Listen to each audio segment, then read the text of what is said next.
네, 부동산법의 배문환입니다.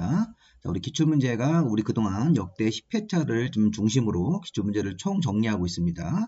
자, 이번 파트는 용도 지역의 지정 부분인데, 자, 이 파트는 문제가 쉬운 거는 굉장히 쉽고 어려운 건 굉장히 어렵습니다. 이렇게 두 파트로 나눠져 있으니까 제가 심화 문제는 별도로 표시해서 관련 내용들을 조금 이론 설명을 해드리면서 문제를 보도록 하겠습니다. 자, 여러분들은 문제를 푸실 때 잠깐 이렇게 멈추고 문제를 푸신 다음에 정답을 맞춰보시는 것도 좋습니다. 자, 먼저 용도지역의 지정 절차 문제인데, 자, 국토계획법상 우리 공유수면 매립지가 바다입니다. 바다를 매립한 지역에 자, 새로운 땅이 생겼으니까 용도지역의 지정 절차 같은 것들이 있었죠. 자, 관련 설명으로 틀린 건데, 자, 공유수면 매립지의 용도지역 지정에 관한 설명으로 틀린 것은, 자, 일단 1번은 용도지역의 기본 명칭들이죠. 용도지역은 우리 도시관리, 농림, 자연환경 보전적으로 기본적으로 구분해서 지정하는 거 맞습니다.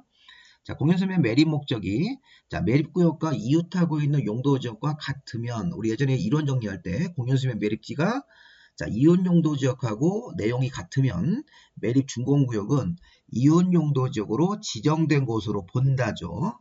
그래서 이거 좀 틀렸네요.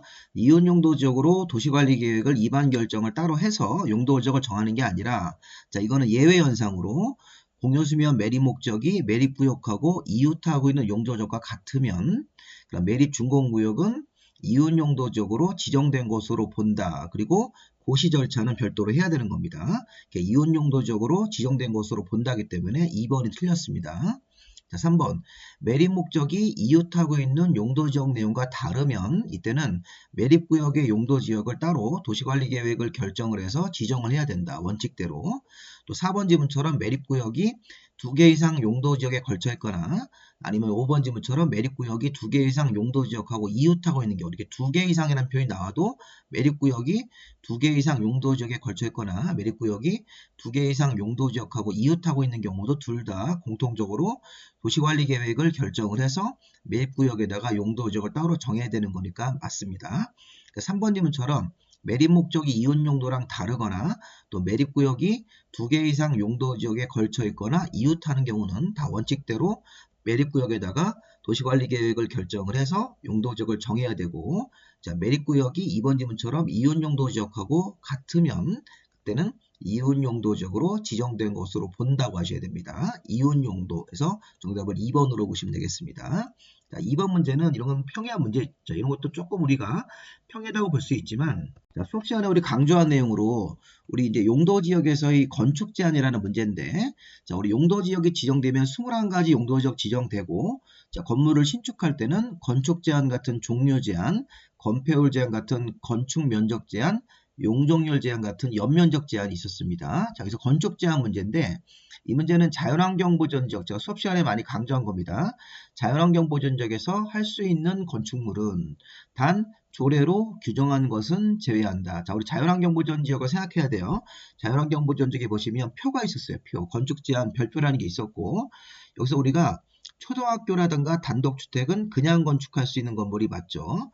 초등학교 같은 것들은 가능하고 자, 근데 여기서 조례가 정하는 사항은 제외한다고 되어 있는데, 자, 일단 답은 5번으로 체크를 좀 해주시고요. 여기 좀 잠깐 내용을 보시면, 자연환경보전적에서는 이 건축할 수 있는 건물에 이렇게 표가 있습니다. 표.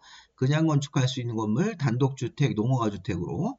학교는 초등학교만 할 수 있다. 그래서 좀 여기가 좀 답이 되는 거고, 추가적으로 조례가 정하면 건축할 수 있는 건물, 일종 근린생활시설 중에서 소매점 같은 거, 지역자치센터, 보건소 같은 것들, 2종 근린생활시설 중 500제곱미터 미만의 종교집회장만 지목이 종교용지일 때 추가적으로 500제곱미터 이상보다 큰 사이즈는 여기 종교시설로 가능할 수 있습니다. 수소연료 공급시설, 작물재배사, 양어장 같은 거, 공공하수, 국방군사, 발전시설, 묘지 같은 것들은 이 조례가 정하면 추가적으로 할 수 있는 건물이 되는 거예요. 뭐 발전소 같은 거, 묘지 같은 것들, 군사시설 같은 것들, 자연환경보전지역 같은 깊은 산 속에도 묘지 같은 걸 세울 수 있는 거죠. 조례가 인정을 하면. 자, 근데 조심할 거는 단독과 초등학교는 그냥 건축하시면 돼요.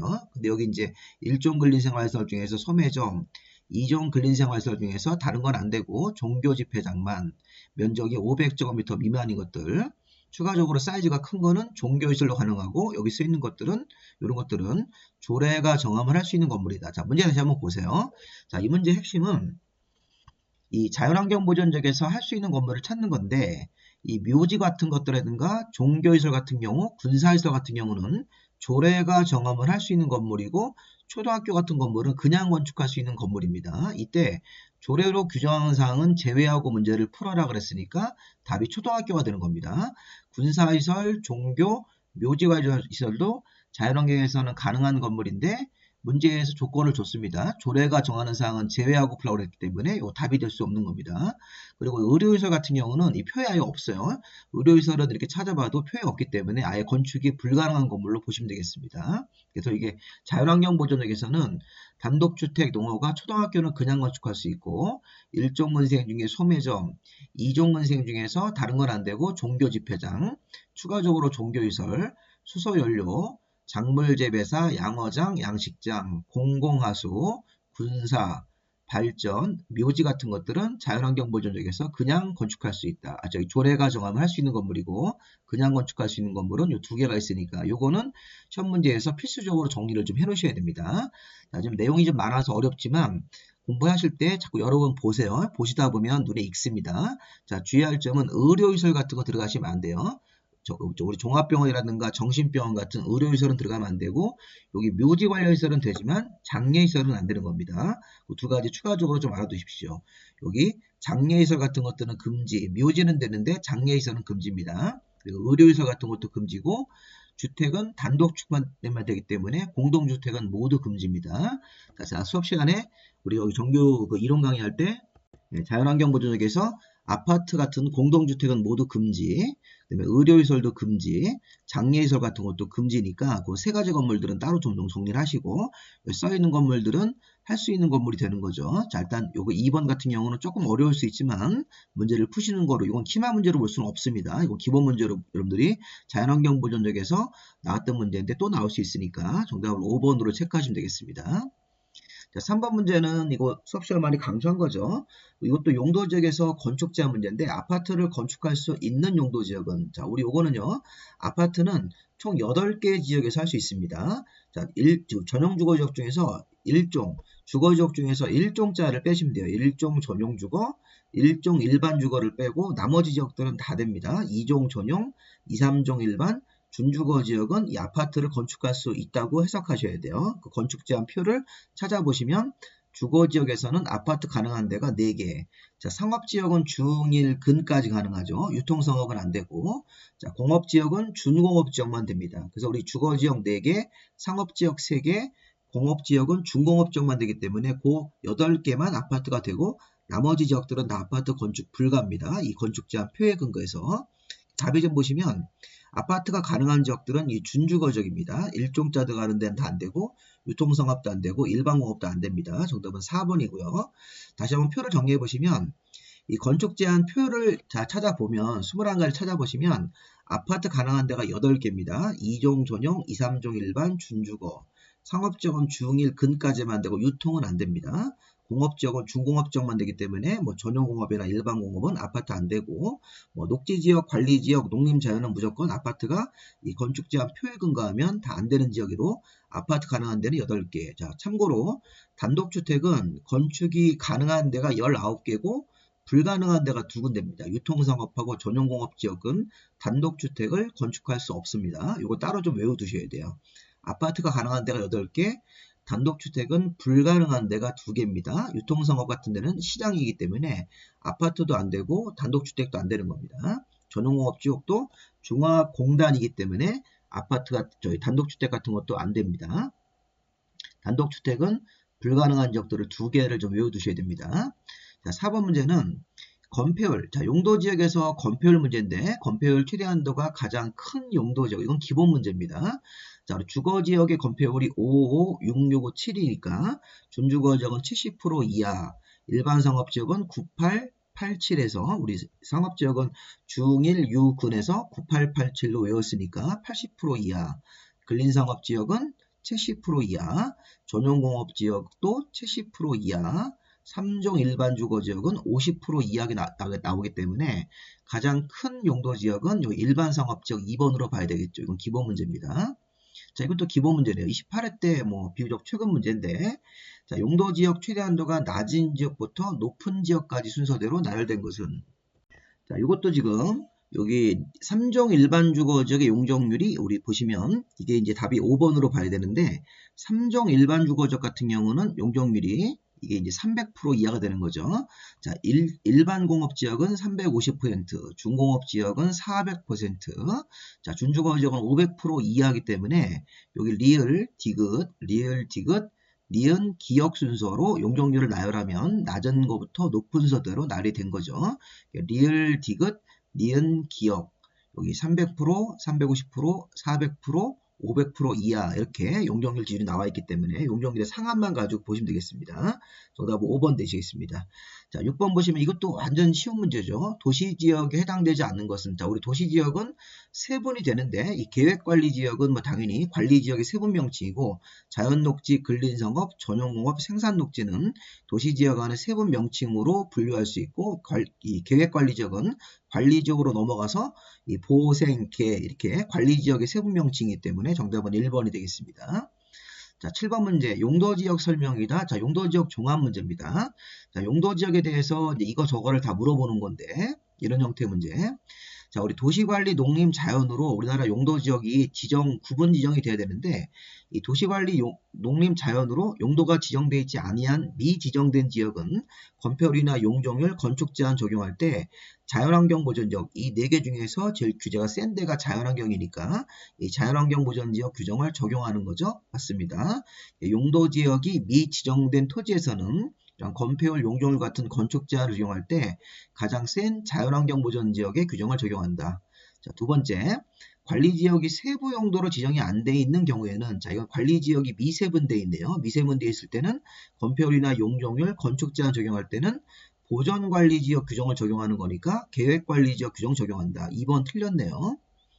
자, 관리지역에서 농업진흥지역 지정되면, 자, 이때는 용도지역이 농림지역으로 자동적으로 결정고시가 된 것으로 본다. 자, 우리 뭐라 합니까? 용도지역 지정의 특례라고 합니다.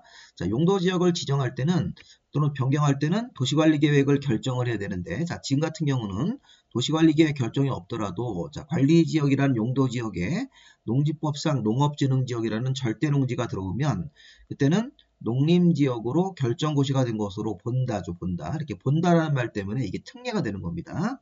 관리지역에 농업진흥지역 들어가면 농림지역으로. 자, 하나만 더 해볼까요? 관리지역에 보전산지가 들어왔을 때는 농림 또는 자연환경보전지역으로 결정고시가 된 것으로 본다라는 게 있으니까 이 조항은 맞습니다. 자, 공유수면 또 나왔네요. 공유수면 매립 목적이 이온 용도지역하고 다르면, 자, 공유수면 매립지의 새로운 땅은 도시관리계획을 결정을 해서 용도지역을 따로 지정을 해줘야 되는 겁니다. 맞고. 자, 그 다음에 택지개발지구도 이거 특례죠. 자, 여기 3번 지문처럼 택지개발지구라는 게 지정이 되면 해당 지정고시된 장소는 용도지역이 기존 용도지역은 없어지고 도시지역으로 결정고시가 된 것으로 본답니다. 이거 맞죠? 우리 어항 전국택, 어항구역, 항만구역이 지정고시가 되고 도시지역에 연접한 경우, 그 다음에 택지개발지구, 전원개발사업구역, 그 다음에 국가산업단지, 일반산업단지 이런 것들은 지정고시가 되면 해당 토지는 자동적으로 도시지역으로 결정고시가 된 것으로 보는 거 맞으니까 정답은 2번으로 보시면 되겠죠. 이거 2번은 틀렸습니다. 관리지역이 세부 용도로 지정이 안 되어 있을 때는 용적률 같은 것들에 대해서는 보전관리지역 규정을 적용해야 되는 겁니다. 미세분된 지역이니까. 자, 8번 문제 같은 경우도 또 나왔네요. 아파트를 건축할 수 있는 용도지역은, 자, 우리 아파트 짓는 데가 주거지역 4개, 상업지역 3개, 공업지역, 중공업지역밖에 없으니까 여기 2종 전용주거지역 아파트 가능하고 나머지 계획관리, 일반공업, 유통상업, 일종자 들어가는 것들은 주거지역은 아파트 건축이 불가능하고 정답이 5번입니다. 이렇게 문제가 나왔던 문제가 또 나왔다는 걸 알 수 있으니까 이런 문제 다시 한번 확실하게 기출문제를 꼭 풀어보셔야 됩니다. 자, 이번에는 용도지역에서 건폐율의 완화 특례. 자, 우리 과거에는 이런 거를 좀 심화로 분류했는데 최근에는 이 공부 수준이 좀 높다 보니까 이건 기본 문제로 좀 보시겠습니다. 자, 우리 용도지역이 우리 이제 건폐율 같은 경우가 우리 예전에 이제 21가지로 외웠지 않습니까? 55, 6657, 9887, 777, 222, 224, 22. 근데 지금은 그 문제를 물어보는 게 아니에요. 용도지역 원래 건폐율이 있는데 건폐율의 이렇게 자연공원이라든가 국가산업단지 같은 게 들어가면 건폐율이 완화 현상으로 늘어나죠. 예, 이런 특례가 있습니다. 그래서 이게 건폐율이 늘어나서 건축주한테 좋은 건데, 자, 우리 요거는 예전에 우리 이 정답이 이거 2번으로 봐야 되는데, 계획관리지역이면 건폐율이 원래가 40인데, 국가산업단지 같은 게 들어가면 80% 이하까지 변합니다. 자, 우리 예전에 이제 국가산업단지에 들어가서 물건 훔쳐다 팔아서 이렇게 외웠으니까, 계획관리지역 40인데, 국가산업단지라는 게 지정되면 80%까지 한번 이렇게 일단 해설해 보겠습니다. 자연환경보전지역이면 원래가 20%밖에 안 되는데 이 자연공원이라는 게 들어가면 이게 60살 때 자취해서 60%까지 변합니다. 60%까지 일단 변하고, 자, 계획관리지역이 40인데 국가산업단지 들어가면 80%까지 변하고, 수산자원 보호구역 들어가시면 40%까지 변하고, 이거는 앞에 무슨 지역이란 말이 없더라도 그냥 간단하게 뭐 농림이나 자연환경처럼 20% 같은 거 생각하시면서 수산자원이 일단 들어가면 20%짜리가 뭐 40%로 변하고 이런 현상이 있으니까 40%. 도시지역 외의지역에 개발진흥지구 들어가면 이것도 40%, 자연녹지에는 개발진흥지구 들어가면 30%까지 변하기 때문에 가장 큰 건 2번으로 봐야 되는데, 자, 이건 해설은 우리 예전에 이제 이론 공부할 때 이거 다시 한번 봤어요. 자, 이거 보시면 농공단지 같은 것들, 뭐 자연공원이라든가 국가산업단지, 개발진흥지구 이런 게 들어가면 원래 건폐율이 뭐 20%나 40%짜리가 이렇게 70%, 60%, 80% 이런 식으로 변할 수 있습니다. 이런 개발진흥지구도 원래가 20%짜리, 예를 들어서 뭐 농림지역에 개발진흥지구 들어가면 20% 농림지역이 40%까지 이렇게 바뀌죠. 수산자원도 40%까지 바뀌니까 가장 큰 걸 찾을 때는 국가산업단지 80%를 찾는 겁니다. 그래서 우리 이런 거는 조금 이제 공부가 아직 좀 안 돼 있는 분은 어려울 수 있지만 이런 형태의 문제가 또 나올 수 있습니다. 그래서 이게 건폐율이 변하는 겁니다. 완화 현상으로. 자, 이거 한번 암기 한번 다시 한번 해볼까요? 자, 농공단지가 들어가면 70%, 자연공원이나 추락지구가 들어가면 60%까지 변하기 때문에 항상 이 앞에 용도지역이 뭐가 나올 거예요. 용도지역이 뭐 20%짜리 뭐 농림지역이나 뭐 40%짜리 무슨 뭐 계획관리지역 이런 거 나왔을 때는 이게 건폐율이 커지는 겁니다. 자, 왜? 농공단지나 자연공원 때문에. 그래서 우리가 외우실 때 70세 나이의 농부가 이렇게 보는 겁니다. 70살 나이의 농부가 60살 때 자취 생활을 하다가 이렇게 자연공원 추락지구니까 70세 나이의 농부가 60살 때 자취 생활을 하다가 국가산업단지에 들어가서 물건을 훔쳐다가 팔았다. 이렇게 외우세요. 그냥 국가산업이나 일반산업이나 도시 첨단산업단지인데 대표로 국가산업단지에 들어가서 물건을 훔쳐다가 팔고, 자, 팔고 그 돈 가지고 개를 샀다. 개를 샀다. 이렇게 외우세요. 자, 우리 개를 사서 이렇게 절도죄로 수사받았다. 자연녹지는 다만 개가 나오면 30%. 아까 여기 앞에 문제에서 도시지역, 외의지역 같은 경우는 예를 들어서 뭐 농림지역이나 자연환경에다가 개가 들어가면 40%까지 변하는데 도시지역 안에 있는 자연녹지에 개가 들어왔을 때는 30%로 변하기 때문에 이 두 개는 따로 좀 정리하셔가지고 건폐율화 완화를 반드시 이거 외우셔야 됩니다. 70세 나이의 농부가 60살 때 자취했었다. 국가산업단지에 들어가서 물건 훔쳐다가 팔고 훔친 돈 가지고 개를 샀다. 이렇게 여기서 말하는 개는 약간 좀 안 좋지만 보신탕용 개입니다. 개를 사서 자연녹지에서 개를 삶다가 절도죄로 수사받았다. 이렇게. 자, 우리 말도 안 되는 거지만 이렇게 외우세요. 자, 요즘에는 요 오른쪽 것도 시험 문제에서 출제를 했었습니다. 자, 오른쪽에 최근에 31회 때인가 그때서 여기 보면 계획관리지역이면 원래가 40% 이하의 건폐율인데 거기에 성장관리계획이라는 난개발 방지계획이 수립이 되면 플러스 10%가 가산돼서 50%까지 변합니다. 또 생산녹지나 자연녹지가 모두 20%, 생산관리와 농림지역도 건폐율이 20인데 여기도 성장관리계획이라는 난개발 방지계획이 수립이 되면 원래 20%에다가 플러스 10%가 가산돼가지고 30% 이하까지 변합니다. 자, 이것도 성장관리계획이라는 게 들어가면 원래 건폐율이 40에서 더하기 10%, 50% 이하까지 원래가 20%짜리들인데 더하기 10% 증가해가지고 30% 이하까지 건폐율이 커지는 것도 왼쪽에 있는 거하고 오른쪽에 있는 거를 이렇게 다 우리 정리를 좀 하시면 되겠습니다. 이건 약간 좀 심화로 볼 수 있습니다. 그래서 건폐율이 완화되는 것 중에서 가장 큰 거를 찾으시고 이런 문제가 있었습니다. 자, 10번 문제는 답이 먼저 나왔는데 뭐 기본 문제니까 용적률의 최대 한도가 가장 큰 것은 자, 10번 문제에서 일종 전용 주거의 용적률의 상한으로 보시면 되겠습니다. 일종 전용은 100% 이하, 3종 일반 주거 지역은 300% 이하, 준주거 지역 같은 경우는 500% 이하, 일반 공업지역은 350% 이하, 중공업지역은 400% 이하이기 때문에 정답을 3번으로 보시면 맞겠죠. 자, 11번도 자, 11번 문제부터는 이제 어려워졌어요. 자, 이 문제가 용도 지역에서 건축 제한 문제인데 최고 어려운 문제입니다. 자, 이 문제가 왜 어렵냐면 이 조례 같은 거, 이 건축 제한 표를 찾아보면 조례 쪽을 찾아봐도 일반 음식점, 이종 근린 생활시설 중에서 술을 파는 일반 음식점이 허용될 수 없는 용도 지역은 그러니까 이 말은 무슨 얘기냐면 21가지 표를 다 찾아서 일반 음식점이 되는지 안 되는지를 다 암기하라는 얘기입니다. 이거 말도 안 되는 문제입니다. 사실 이런 문제는 23회 때 나왔는데 이거는 거의 뭐 틀리라고 내는 거 거의 뭐 킬러형 문제입니다. 그러니까 이런 문제는 우리가 이제 감으로 좀 찍어야 되는데 근데 제가 옛날에 강의할 때 우리가 1종 전용이나 2종 전용은 자, 일반 음식점이 2종 근린 생활시설인데 우리 예전에 1종 전용과 2종 전용 주거지역에서는 2종 근생 중에서 종교 집회장만 되고 나머지 같은 것들은 다 금지입니다. 그걸 가지고 연상을 해보시면 1종 전용과 2종 전용 주거에서는 그냥 건축할 수 있든 조례가 정할 수 있든 2종 근린생활시설 중에서는 종교 집회장만 되고 뭐 일반 음식점 같은 거, 공연장, 동물병원 이런 것들은 다 금지라고 제가 설명을 했습니다. 답이 좀 요거 1번이 답인데 요 1번 같은 경우는 이게 표를 찾아보시면 자, 일단 제가 표를 한번 좀 볼게요. 자, 일단 부담 없이 한번 보세요. 자, 1종 전용에서는 건축할 수 있는 건물, 그냥 건축할 수 있는 건물, 조례가 정함을 할 수 있는 건물. 자, 그냥 건축할 수 있는 건물에 단독주택 같은 거 할 수 있고, 1종 근린생활시설로 소매점, 휴게음식점, 미용원 같은 것들, 의원 같은 것들 할 수 있습니다. 자, 그냥 건축할 수 있는 거. 그 다음에 조례가 정하면 연립이나 다세대, 그다음에 1종 근생 중에 뭐 공중 화장실 같은 거 추가하고 자, 여기가 포인트예요. 2종 근생 중에서 종교 집회장 500 미만의 교회 같은 것들, 사찰 같은 것들만 가능하고 다른 2종 근생들은 금지입니다.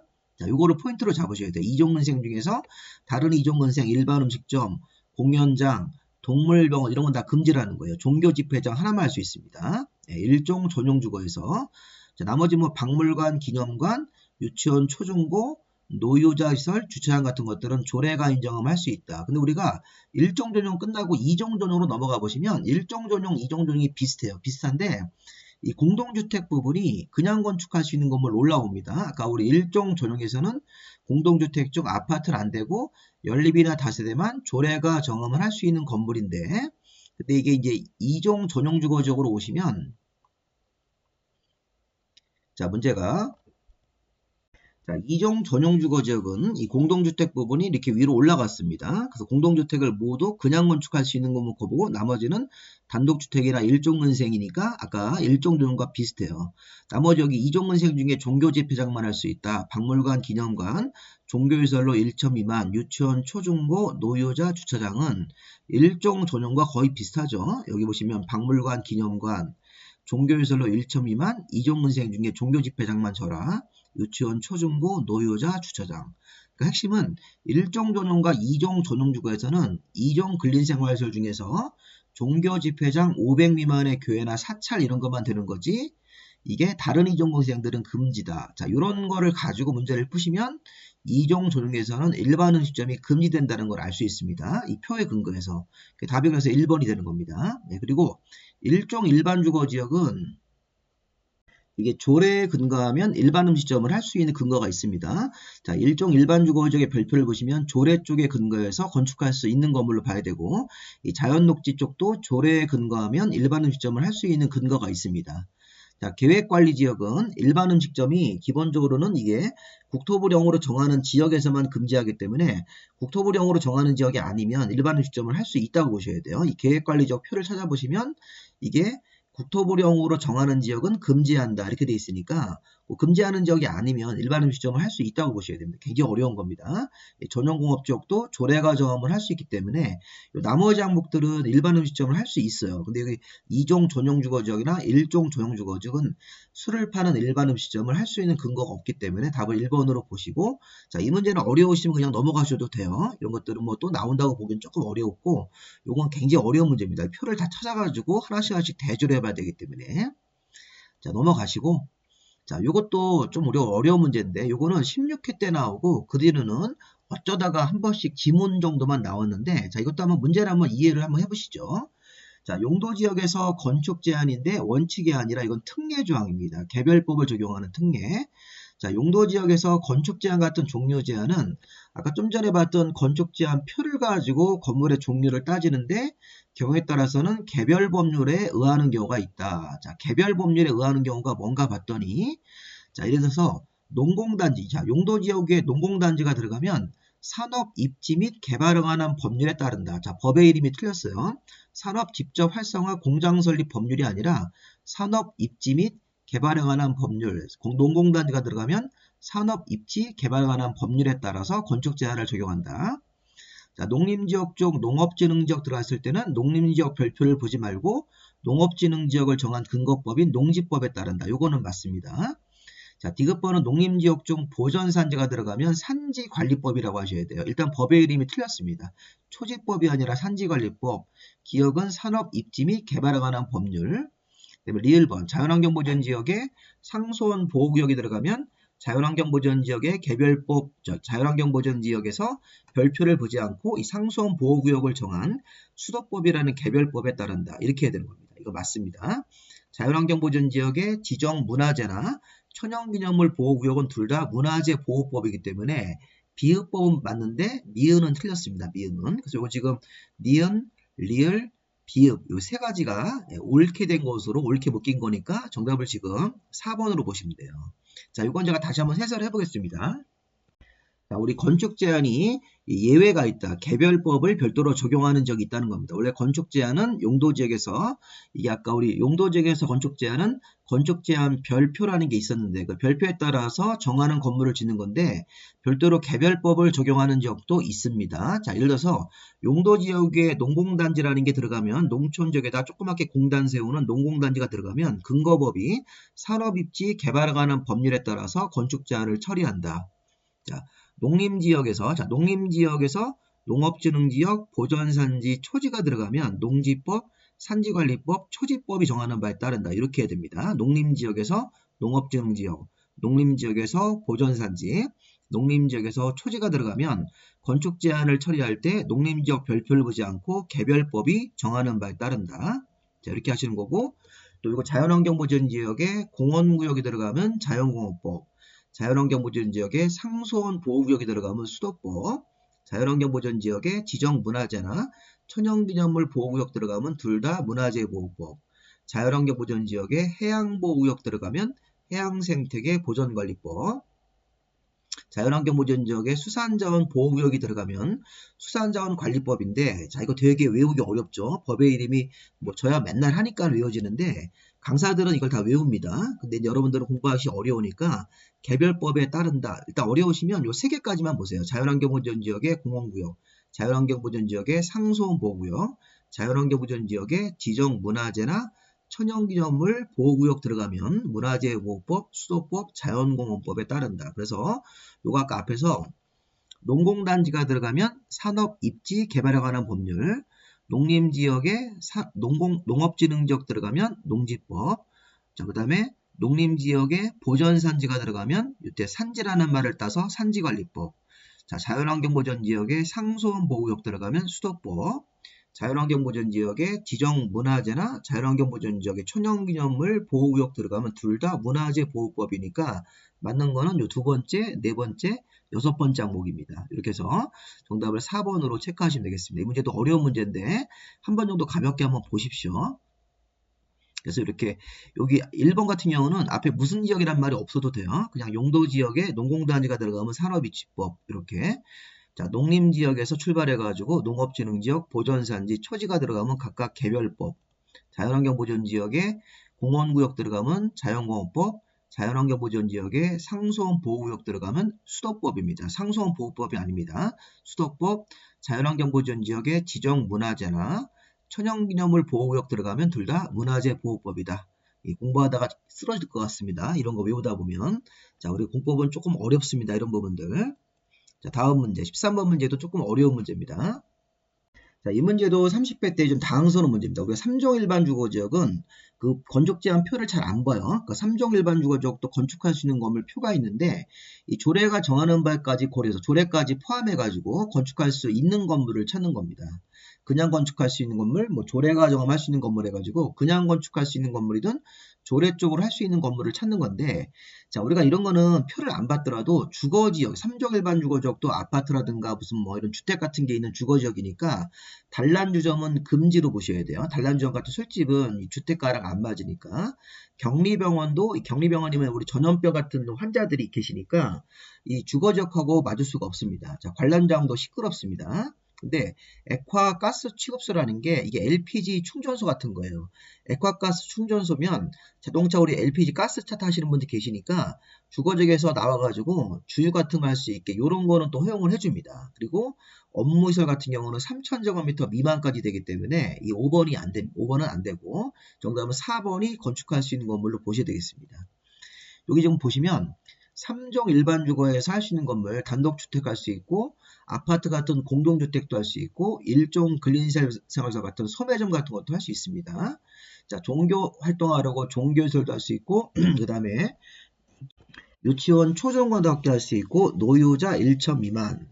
자, 조례가 정하면 이런 단란주점 같은 것들을 제외하고, 이거 안 되죠. 이종은생이 되는데 단란과 안마실소는 제외. 관람장 제외했죠. 관람장 같은 걸 제외하기 때문에 할 수 없는 건물로 봐야 됩니다. 이것도 어려운 문제죠. 그 다음에 아까 우리 업무시설 같은 경우는 3,000제곱미터 이하니까 이게 4,000제곱미터면 안 되는 거죠. 그리고 여기 할 수 있는 건물 같은 거에 자, 추가로 3종 일반 주거지역에서 이렇게 아까 우리 뭐 업무 같은 것들 3천 이하, 관람장 같은 것들은 제외하고 뭐 이랬으니까 여기 뒤에 가보시면 아까 우리 액화 가스 취급소가 여기 들어갑니다. 이게 조례 쪽이 더 있습니다. 자본부터 러번까지 더 있는데 굉장히 많죠. 3종 일반 주거지역에서 그냥 건축할 수 있는 건물, 조례가 정하면 수 있는 건물하는 항목에 여기 쭉 더 내려가 보시면 이 카본 항목에 위험 액화 가스 취급소라는 게 있죠. 석유 판매소, 액화가스 취급소이기 때문에 여기 들어갈 수 있으니까 여기가 건축할 수 있는 건물을 보고 답을 우리 4번으로 찾으셔야 됩니다. 이게 문제가 이렇게 많은 별표를 다 외울 수 없으니까 이런 거 우리가 이제 좀 감각적으로 좀 문제를 맞추셔야 됩니다. 단란주점은 주거지역하고 안 맞는다. 이렇게 술 파는 곳이기 때문에 격리병원도 주거지역하고 안 맞는다. 관람장도 좀 시끄럽다. 주거지역하고 안 맞고 액화 가스 취급소는 자동차 충전 같은 거, 가스 충전소 이런 거기 때문에 이런 거는 있어야 된다. 이렇게 해서 답을 좀 4번으로 내시고, 요거는 사이즈가 큰 거기 때문에 이 문제는 굉장히 어려운 문제입니다. 이것도 3종 일반 주거지역에서 건축할 수 있는 건물들 이렇게 하셔가지고 여기 써 있는 건물 조례가 정할 수 있는 건물인데 격리병원 제외, 관람장을 제외, 단란주점 같은 것들은 제외, 업무는 3천 이하까지만, 그 다음에 액화가스 취급소는 가능하다. 공장 창고도 이 조례가 정할 수 있는 건물로 보고, 자, 넘어가겠습니다. 자, 14번도 지금 용도지역에서 건축 제한 문제인데, 자, 이 문제도 좀 보시면 용도지역에서 건축 제한으로 편리한 주거환경을 조성하기 위해서, 자, 우리 편리한 주거환경이 자, 저층주택 중심의 편리한, 중층주택 중심의 편리한, 중고층 주택 중심의 편리한이면 이게 일반 주거지역을 말하는 거예요. 일반 주거지역 같은 것들을 쭉 봤을 때 건축할 수 있는 건물이 아닌 것은, 자, 문제의 조건은 4층 이하로 짓고 조례 쪽은 고려하지 않는다. 조례 쪽은 고려하지 않고 그냥 건축할 수 있는 건물, 요거만 판단하는 건데, 아까 우리 좀 전에 요 앞에서 3종 일반 주거지역 보실 때 3종 일반 주거지역에서 그냥 건축할 수 있는 건물이 있었고 조례가 정할 수 있는 건물이 있었죠. 그냥 건축할 수 있는 건물에 단독주택, 공동주택 같은 것도 들어가죠. 일종 근린생활시설, 종교시설, 유치원, 초중고, 노유자 1000제곱미터 미만은 3종 일반 주거지역, 여기 편리한 주거환경 조성하는 지역에서 이런 것들을 그냥 건축할 수 있고, 이종근생 같은 거 단란주점은 제외하고 나머지 이종근생들은 조례가 정을 할 수 있다. 자, 요거 좀 풀어볼까요? 자, 이 상태에서 우리가 문제를 풀 때 편리한 주거환경을 조성하기 위해서 필요한 지역이면 일반 주거지역에서 건축할 수 있는 건물이 아닌 것은 조례 쪽은 고려하지 말고 그냥 건축할 수 있는 건물만 가지고 풀어라 이 문제입니다. 자, 동물미용실이라는 게 2종 근린생활설입니다. 자, 기숙사는 공동주택이고 고등학교는 말 그대로 고등학교고 이 양수장은 일종 근생입니다. 일종 근생. 단독주택 같은 경우는 단독주택이고 그럼 얘네들은 그냥 건축할 수 있는 겁니다. 아까 3종 일반 주거지역에서 요거는 그냥 건축할 수 있고 동물미용실은 2종 근생이기 때문에 이게 조례 쪽으로 허용되는 건물입니다. 단독주택, 공동주택, 일종 근린생활설에 양수장 같은 거 들어갑니다. 여기 고등학교 있고요. 그러면 아까 문제에서 요 네 가지는 이 편리한 주거환경 같은 3종 일반에서 그냥 건축할 수 있고 동물미용실은 조례가 정음을 할 수 있는 건물인데 문제의 조건이 조례 쪽은 고려하지 않기 때문에 답이 1번이 되는 겁니다. 이렇게 해서 해설을 했는데 그냥 가볍게 넘어가십시오. 이 건축 제한 심화 붙은 것들은 풀기가 어렵습니다. 그냥 감으로 푸셔야 됩니다. 대신 1종 전용주거지역, 2종 전용주거지역 표하고 맨 뒤에 자연환경보전적 표는 암기를 해두셔야 됩니다. 자, 이 문제도 준주거지역에서 할 수 있는 건물은 찾는 거죠. 자, 이번에는 3종 일반이 아니라 준주거지역에서 건축할 수 있는 건물을 찾는데 이건 답이 4번으로 보시면 되겠습니다. 이 고물상, 격리병원, 일반 숙박시설 같은 게 모텔 같은 것들입니다. 단란주점 술 마시는 곳도 이것도 한번 감으로만 풀어보세요. 준주거지역도 주거기능에다가 상업 같은 걸 보완하더라도 주택가기 때문에 준주거지역도 주거지역이니까 이런 고물상 같은 자원순환 관련시설 같은 것들, 격리병원, 숙박시설 같은 모텔, 단란주점 같은 건 안 되는데 이 체육관 같은 경우는 우리 생활체육 같은 거 하시라고 이런 것들은 가능하다고 봐야 됩니다. 답을 이렇게 4번으로 푸신 건데 원래 정식으로 풀 때는 이 준주거지역의 표가 건축할 수 없는 표입니다. 자, 우리가 표가 약간 건축 제한이 할 수 있는 건물을 써 있는 표도 있고 할 수 없는 표도 있어요. 이게 준주거지역하고 상업지역 4개하고 중공업지역하고 계획관리지역 표는 할 수 없는 거로 되어 있습니다. 네가티브형으로 되어 있는데 이런 것도 한번 체크를 해보세요. 준주거지역의 표는 할 수 없는 건물이다. 상업지역 4개도 할 수 없는 건물로 되어 있고 그 다음에 중공업지역하고 계획관리지역도 할 수 없는 건물입니다. 할 수 있는 게 아니라 할 수 없는 거로 확인하는 경우도 있어요. 그래서 준주거 하나, 상업지역 4개, 그 다음에 중공업지역 하나, 계획관리지역 하나 요거는 표가 건축할 수 없는 건물입니다. 여기 보십시오. 격리병원 같은 거 할 수 없죠. 아까 여기 보시면 단란주점, 격리병원, 자원순환 관련시설, 고물상 같은 거 이런 것들은 안 됩니다. 숙박시설도 안 됩니다. 근데 아까 운동시설 같은 경우는 여기 할 수 없는 건물이 아니기 때문에 이 생활체육 같은 거 권장하기 위해서 이 4번 같은 경우는 할 수 있는 건물로 보시면 되겠습니다. 자, 여러분들의 선택을 이게 굉장히 어렵습니다. 이것도 할 수 없는 거를 외우려고 하면 너무 머리 아프니까 그냥 준주거지역에서도 이렇게 표가 있어서 이 표에 따라서 할 수 없는 건물들을 빼고 나머지는 할 수 있다. 이런 식으로 그냥 체크하셔서 그냥 감각적으로 문제를 풀 수밖에 없습니다. 자, 16번 넘어가겠습니다. 이거는 이제 다시 기본 문제로 왔네요. 25회 때 그냥 이것도 우리 앞에랑 본 거랑 스타일이 같습니다. 용도 지역에서 건폐율 문제입니다. 자, 요거 보시면 2종 전용주거지역 건폐율은 우리 5니까 50, 1종 일반주거지역은 60, 중공업지역 같은 건폐율 같은 경우는 이건 70, 계획관리지역 40이니까 답이 5번 돼야 되겠네요. 5번. 디귿번이 가장 크고 그 다음에 니은, 기역, 리을 요 순서대로 연결하시면 건폐율이 큰 거부터 나열이 된 거죠. 자, 17번도 또 기본 건폐율 문제인데 나머지는 각자 한번 해보시고 답이 5번입니다. 생산녹지 건폐율 이건 낮은 것부터 높은 순서로 찾는 거네요. 20%, 근린상업지역의 건폐율은 70%, 유통상업지역은 80% 이하가 되니까 이게 맞겠죠. 4번 같은 경우는 일반상업 80, 중공업지역 같은 경우는 70, 2종 일반주거지역은 60이니까 요거는 이제 여기서 이 순서가 낮은 거부터 높은 순서가 아니라 높은 거부터 낮은 순서이기 때문에 안 맞습니다. 답은 5번으로 체크하시고 나머지 지역들은 각자 해보시면 되겠습니다. 자, 18번도 용적률의 최대한도가 큰 순서대로 나열한 것은 자, 이번엔 용적률입니다. 용적률이 근린상업이면 1500, 1300, 그 다음에 1100, 900이니까 900% 이하. 자, 중공업지역 같은 경우는 우리가 300, 350, 400이니까 400% 이하. 준주거지역은 500% 이하가 되겠죠. 보존녹지는 80% 이하. 계획관리지역은 100% 이하이기 때문에 정답을 요거 2번으로 보시면 되겠습니다. 기역, 디귿, 니은, 미음, 리을 순서로 연결하시면 이게 맞는 순서가 되겠죠. 이런 거는 기본 건폐율과 용적률 같은 걸 외워가지고 처리하시면 순서를 배열할 수 있으실 겁니다.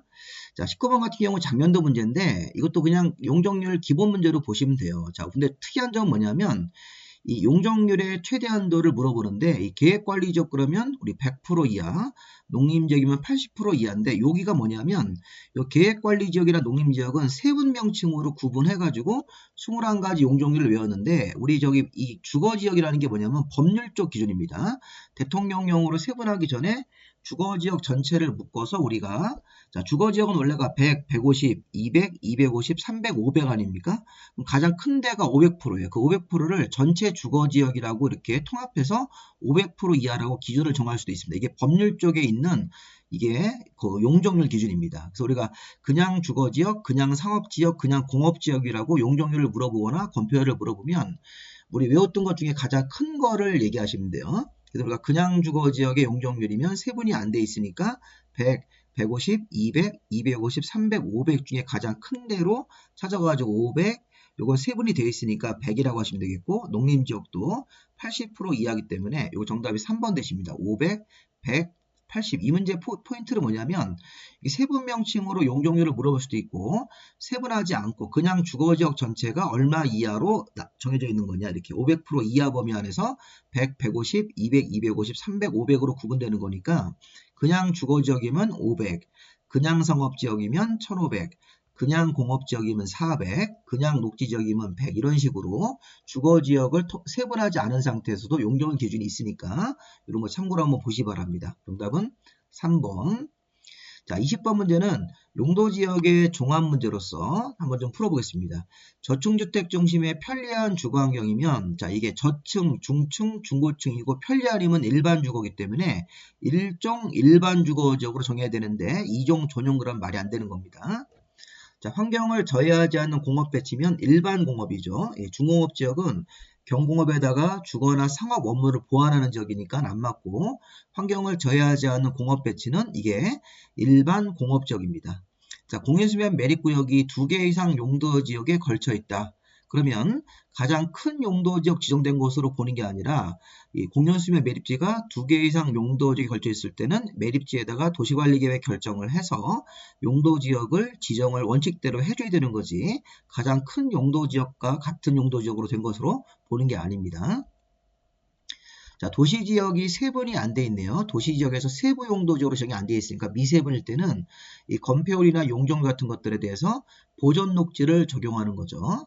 자, 그 다음에 5번 같은 경우는 우리 이제 이건 행위제한 특례인데 뒤에 나올 건데 하나의 대지가 녹지지역과 그 밖의 지역에 걸쳐 있을 때는 각각으로 행위제한을 처리하고 다만 녹지지역 안에 건축물이 고도지구에 걸쳐 있을 때는 건물 대지 전체가 고도지구 쪽 규정을 적용한다. 이거는 뒤에서 배울 건데 답을 5번을 정답으로 보시면 되겠습니다.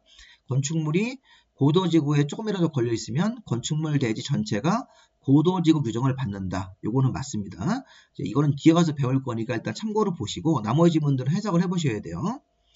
자, 1번 같은 경우는 저층주택 중심의 편리한이면 일종 일반 주거지역이고 환경을 저해하지 않는 공업이면 이거는 일반 공업이고 공연수의 매립지가 두 군데 용도지역하고 이웃하거나 걸쳐 있을 때는 별도로 도시관리계획을 결정을 해서 용도지역을 정해줘야 되고 도시지역이 세분이 안 돼 있을 때는 보존녹지지역 규정을 적용하는 겁니다.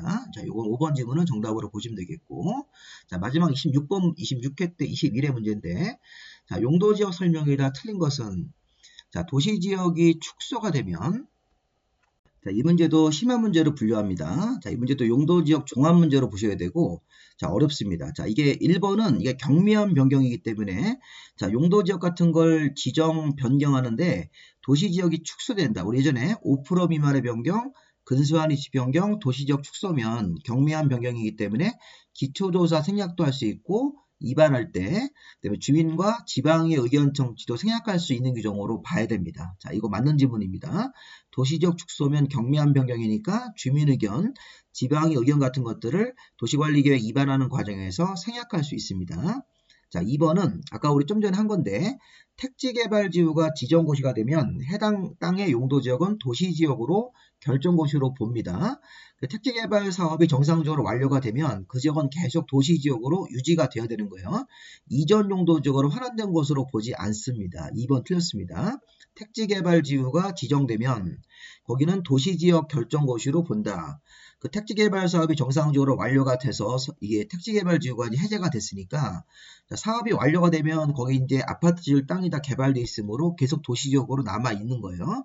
다만 주의할 점은 택지개발 사업이 완료되지 않고 사업을 포기하면서 택지개발지구가 해제가 되면 다시 이전 용도지역, 도시적으로 봤던 게 이전 용도지역으로 환원됩니다. 정상적으로 사업이 완료가 돼서 해제가 됐을 때는 계속 도시지역으로 유지가 되는 거지 이전 용도지역으로 환원된 것으로 보지 않습니다. 그래서 2번 질문 틀린 겁니다. 자, 3번도 아까 우리 관리지역에서 출발해가지고 관리지역에 농업진흥지역 들어가면 해당 지역은 농림지역으로 결정고시로 보는 거 맞고, 자, 용도지역을 다시 세부 용도지역으로 나눠서 정하는 것도 세분도 도시관리계획 결정, 용도지역을 지정하거나 뭐 변경 같은 거 다 도시관리계획 결정으로 해야 되기 때문에 세분하는 것도 도시관리계획 결정을 해야 됩니다.